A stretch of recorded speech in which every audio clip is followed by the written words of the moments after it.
Бүгінгі күнде техника тез пәтпен рауажланып бармақта. Мәселен, ескі техникалардың орнына жаңа қолайлықтарға ие болған заманауи инновациялық түрлері ойлап табылмақта. Біз қазір көрсетуімізден орын алған инновациялық жаңалықтар рубрикасында осындай жаңа техника үстінде жұмыс алып барып жатырған жастарымыздың бірі менен таныстырмақшымыз.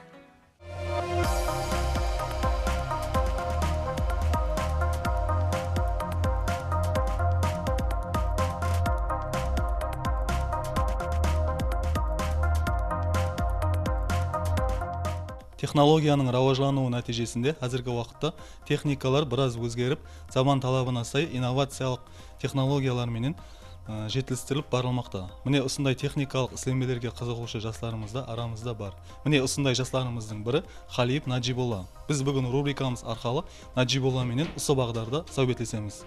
Наджиболла, сіз қазіргі уақытта техникалық ізденбелер істеуге қызығады екенсіз. Сондай-ақ бірқатар инновациялық жаңалықтарды жаратқансыз.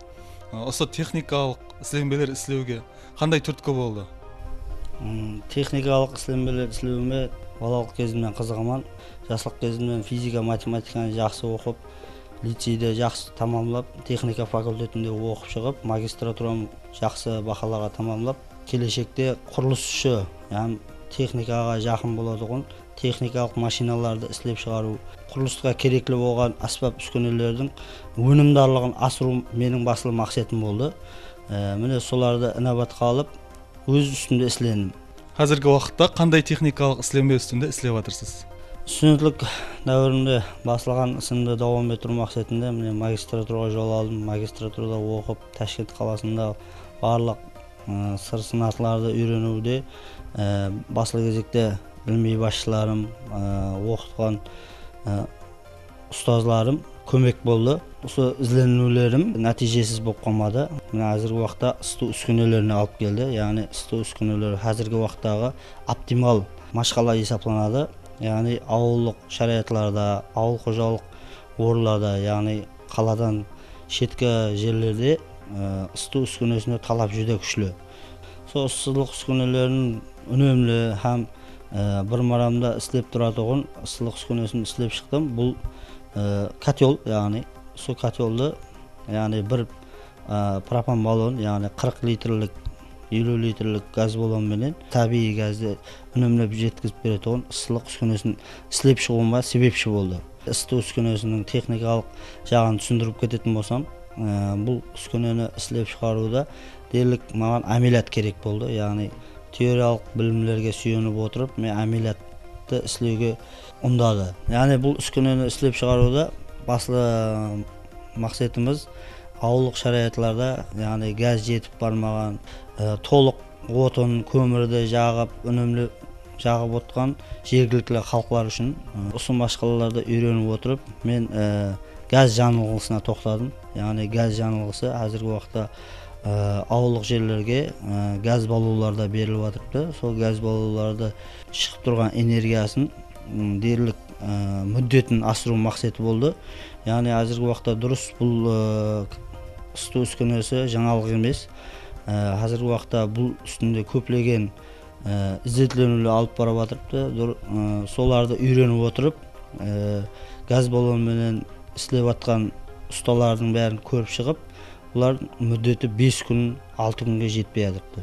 Мен бұлардың барлығын үйреніп шығып, яғни бірінші кезекте теориялық жақтан үйреніп, һәм ilmi жақтан үйреніп, оған әмели шешім шығардым. Һәм әмели шешімде қай қандай деген сұраулар қойып, өзіме бір мақсат етіп алдым. Һәм бұлардың нәтижесіне дерлік ерістім.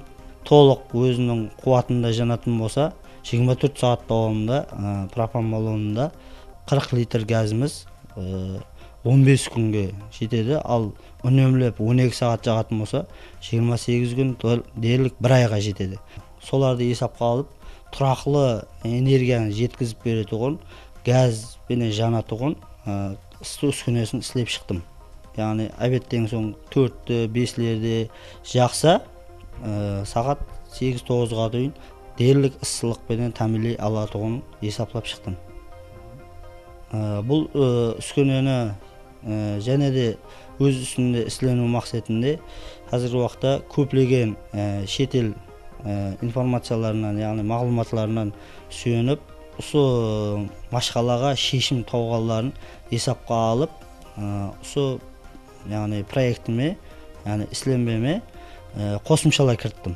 Алдыңғы котеллар менен абзалдық тарапы бірінші кезекте сол жалынның көп энергия жұту, яғни энергияларды суға өткізуді тәмінлеу мақсатында жаңа мыстан һәм жұқалистілерден пайдаландым. Бір уақыттың өзінде бұл ысылық энергиясында, яғни бұл котелда өзі 7 литр көлемде суды алады, система бойлап 70-75 литр су алады. Демек, пропорция қылатығын болсақ, 40 литрге 70 литрлік суды ысту машқаласы алдында тұрады. Қазіргі уақытта бұл ысту үскенесін ізленіп, яғни Қарақалпақ мемлекеттік университет жанында ізлену алып барып жатқан. Қазіргі дерлік үсу системаны, яғни өзіміздің Нүкіс қаласында, өзімнің үйіме, яғни үсу системаның табиғи газге мөлшерленген системасын істеп шықтым. Һәм өзімнің үйіме құрғанында күніне 7-12 метр куб газды сарпылайды екен мен. Қазіргі уақытта жергілікті халқымызда көпшілігінде 25-22 метр куб газ кетеді күніне. Бұл яғни тең ярымы деп есептелінеді. Яғни бұл системаның сол ысту үскенесінің дұрыс жойбарланған деп ойлаймын өзім. Осы орында жетіскерліктеріңіз хақында айтып берсеңіз.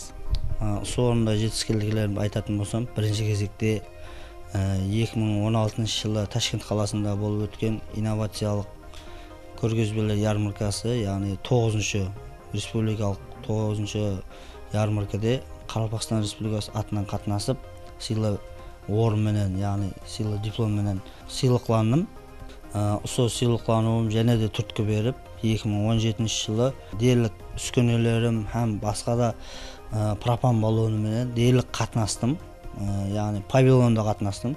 Павильонда қатынасқанда сол пропан баллонымен жағып қойғанды көріп, көпшілігі бір жағынан хайран болды. Екіншіден үлкен глобал машқала сипатында көріп жатқан машқаланың шешімі деп ойлады.